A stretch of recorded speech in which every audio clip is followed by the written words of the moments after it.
Hello friends, स्वागत है आपका अपना YouTube channel PN pharma tips में। दोस्तों, आज हम जानकारी लेने वाले हैं एक और बेहतरीन पेन किलर व एंटी प्लेटलेट टैबलेट के बारे में, जिसका नाम है एस्प्रिन टैबलेट। एस्प्रिन एक दवा का मूल नाम है जिसे जेनरिक नाम कहते हैं, लेकिन इसके मार्केट में बहुत सारे पॉपुलर ब्रांड अवेलेबल हैं। तो सबसे पहले देखते हैं इसके मार्केट में कौन कौन से पॉपुलर ब्रांड अवेलेबल हैं।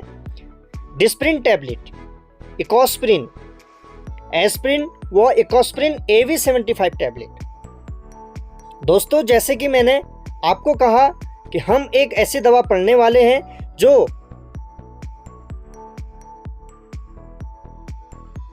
पेन किलर और एंटी प्लेटलेट का कार्य करती हैं। तो समझते हैं। पहले आप देख रहे होंगे जो डिस्प्रिन टैबलेट है, डिस्प्रिन टैबलेट से आप भली भांति परिचित होंगे।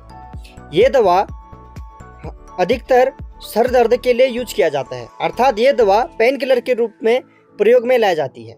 वही जो इकोस्प्रिन है, इकोस्प्रिन एक एंटी प्लेटलेट दवा है, अर्थात ऐसी दवा जो हमारे शरीर में रक्त को पतला करने का कार्य करती है, जबकि इन दोनों का कंपोजिशन एस्प्रिन ही है। फिर ये दोनों के कार्य अलग अलग क्यों? तो सबसे पहले इसको समझते हैं।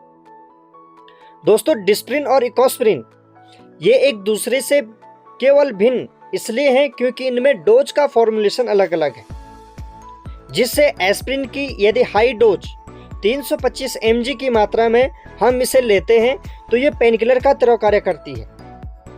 वो यदि एस्प्रिन की लो डोज 75 mg या 150 mg में यदि हम इसे लेते हैं तो ये एक एंटी प्लेटलेट का एक्शन देती है।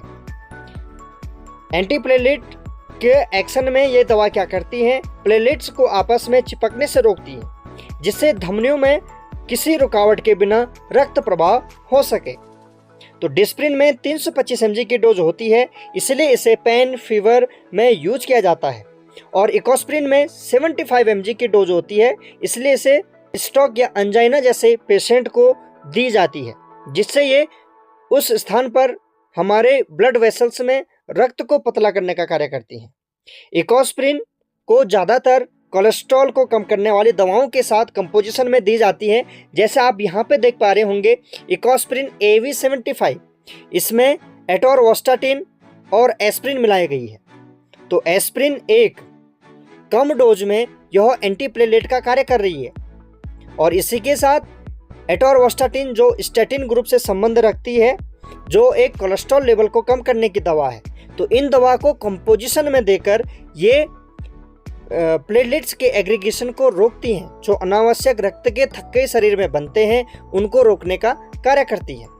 तो डिस्प्रिन और इकोस्प्रिन एक दूसरे से इस प्रकार से भिन्न हैं। वैसे देखे जाए दोस्तों, जो एस्प्रिन है, एस्प्रिन का जो साइड इफेक्ट है वो है ये हमारे रक्त को पतला करती हैं, परंतु इस साइड इफेक्ट को हम यूज के तौर पर लेते हैं। जिस पेशेंट का रक्त अगर गाढ़ा हो तो उसको पतला करने का कार्य करती है। अब समझते हैं एस्प्रिन क्या है। एस्प्रिन एक NSAID क्लास की नॉन सेलेक्टिव कॉक्स इनहिबिटर दवा है, अर्थात ऐसी दवा जो हमारी COX-1 और COX-2 ये किसी को भी बाधित कर सकती है, जिसे NSAID के सैलिसिलेट ग्रुप में रखा गया है। इसे एसिटाइल सैलिसिलिक एसिड भी कहते हैं। और यदि आप NSAID के बारे में कंप्लीट जानकारी चाहते हैं, इसका लिंक डिस्क्रिप्शन बॉक्स में दे दिया गया है, जहां से आप NSAID की कंप्लीट जानकारी ले सकते हैं और संपूर्ण मैकेनिज्म ऑफ एक्शन को भी आसानी से समझ सकते हैं। एस्प्रिन टैबलेट NSAID होने के कारण ये एनाल्जेसिक, एंटीपायरेटिक और एंटी इन्फ्लामेटरी का कार्य करती है। एनाल्जेसिक अर्थात ये हमारे शरीर में दर्द को ठीक करने का कार्य करती है।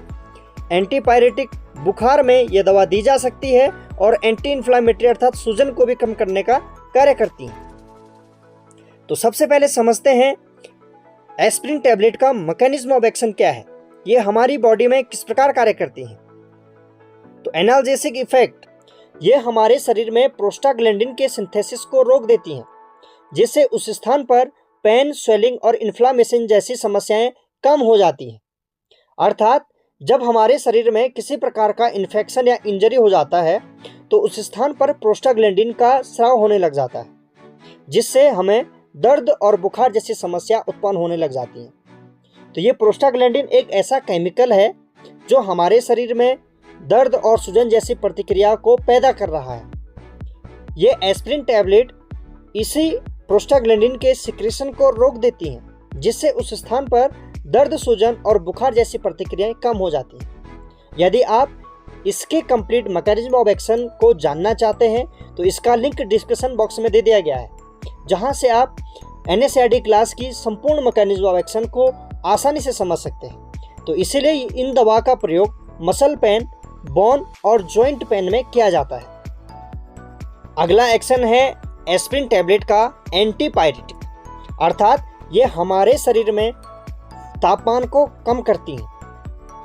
तो हमारी बॉडी में जब किसी प्रकार के माइक्रो ऑर्गेनिज्म के कारण इन्फेक्शन हो जाता है, चाहे वो बैक्टीरियल माइक्रो ऑर्गेनिज्म हो या वायरल हो, तो उससे क्या होता है, हमारी बॉडी में पायरोजन नामक पदार्थ उत्पन्न होने लगते हैं। जो ये पायरोजन है, ये हाइपोथैलेमस में प्रोस्टाग्लैंडिन E2 के उत्पादन को बढ़ा देते हैं, जिससे हमारे शरीर का तापमान बढ़ जाता है और बढ़े हुए तापमान को हम बुखार कहते हैं। एस्पिरिन जो टैबलेट होती हैं वो एक कॉक्स इनहिबिटर होने के कारण ये हाइपोथैलेमस में बढ़े हुए जो प्रोस्टाग्लैंडिन है उनके उत्पादन को रोक देता है, जिससे हमारे शरीर का बढ़ा हुआ तापमान कम हो जाता है। तो एस्पिरिन को फीवर में भी यूज किया जा सकता है। ब्लड क्लॉट में एस्पिरिन प्लेटलेट्स के एग्रीगेशन को कम करती हैं, अर्थात ये हमारे रक्त वाहिकाओं में जो अनावश्यक ब्लड के क्लॉट बनते हैं उनको रोकने का कार्य करती हैं।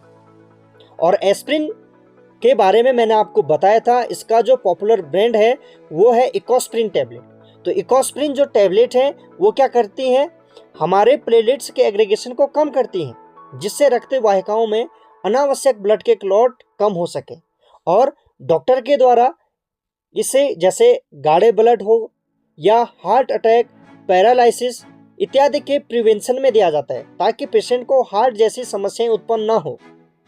तो ये दवाएं क्या करती हैं, हमारे ब्लड को पतला करती हैं। इसलिए इन दवाओं के कुछ प्रिवेंशन भी हैं, किन पेशेंट में ये दवा नहीं दी जानी चाहिए।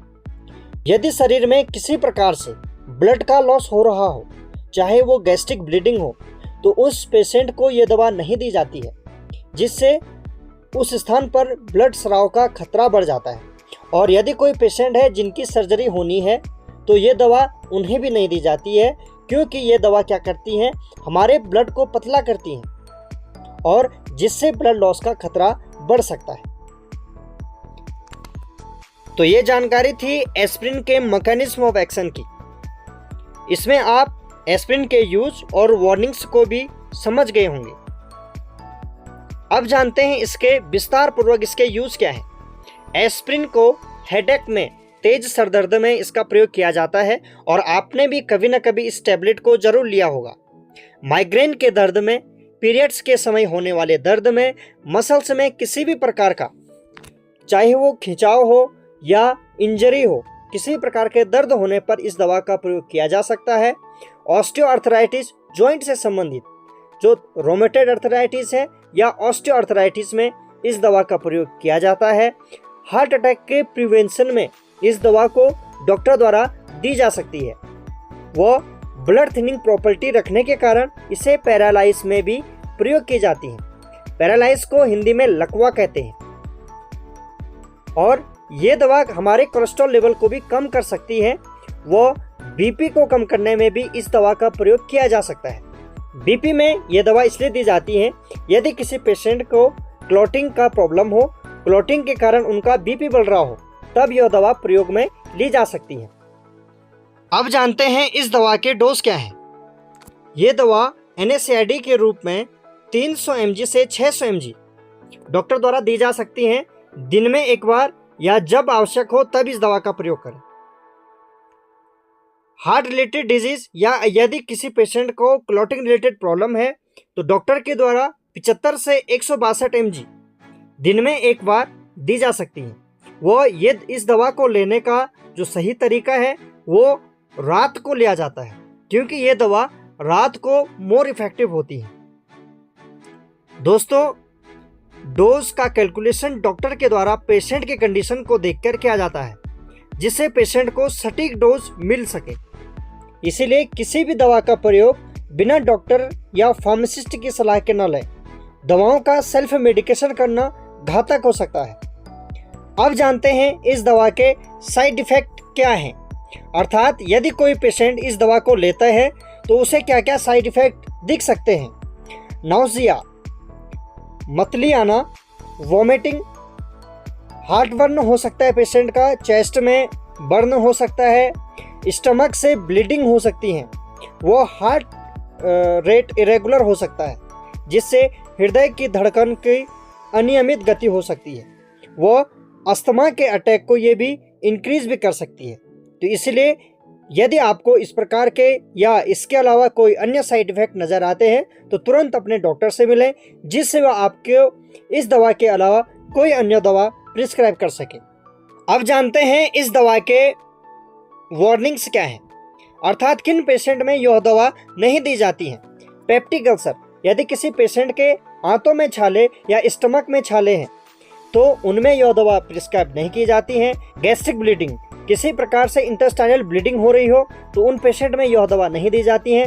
अल्सर संबंधी किसी प्रकार की प्रॉब्लम हो, लीवर, किडनी व 16 साल से कम उम्र के बच्चों में यह दवा नहीं दी जाती है। यदि कोई पेशेंट NSAID क्लास की दवा से एलर्जिक है तो उनमें यह दवा नहीं दी जाती है। वह ब्रेस्ट फीडिंग मदर, यदि कोई महिलाएं बच्चों को दूध पिलाती हैं तो उसमें भी यह दवा नहीं दी जाती है। वह सामान्य प्रेगनेंसी में यह दवा नहीं दी जाती है।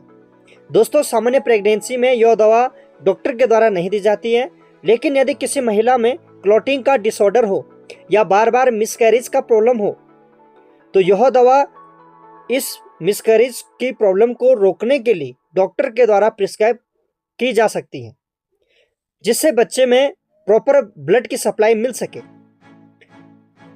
दोस्तों, यदि किसी महिला का कोलेस्ट्रॉल लेवल बढ़ा हुआ है या किडनी या शुगर की प्रॉब्लम हो, वो यदि मदर को बीपी का प्रॉब्लम हो तो उसमें इकोस्प्रिन टैबलेट दी जाती है ताकि जो क्लॉट हो वो खत्म हो जाए। इकोस्प्रिन प्रेगनेंसी में 75 mg दी जाती है जो रात को देते हैं, और इकोस्प्रिन 75 mg टैबलेट का नाम बेबी इकोस्प्रिन भी कहते हैं। अब जानते हैं इस दवा के इंटरेक्शन क्या है, अर्थात किन दवाओं के साथ यह दवा नहीं लेनी चाहिए जो दवाओं के इफेक्ट को बढ़ा या घटा सकती हैं। तो एंटासिड टैबलेट, किसी प्रकार का एंटासिड टैबलेट का प्रयोग न करें इस दवाओं के साथ। यदि एंटासिड टैबलेट का प्रयोग करना है तो खाली पेट या अलग से इसको ले सकते हैं। वारफेरिन या किसी पेशेंट की एंटी डायबिटिक ड्रग्स चल रही हो, ग्लिमिप्राइड, मेटफॉर्मिन इत्यादि, तो उनके साथ यह दवा नहीं लेनी चाहिए क्योंकि इंटरेक्ट कर सकती हैं, वो स्पाइरोलेक्टोन। तो दोस्तों, ये संपूर्ण जानकारी थी एस्प्रिन टैबलेट के बारे में। वीडियो अच्छी लगी हो, वीडियो को लाइक, शेयर व चैनल को सब्सक्राइब करना ना भूलें। धन्यवाद।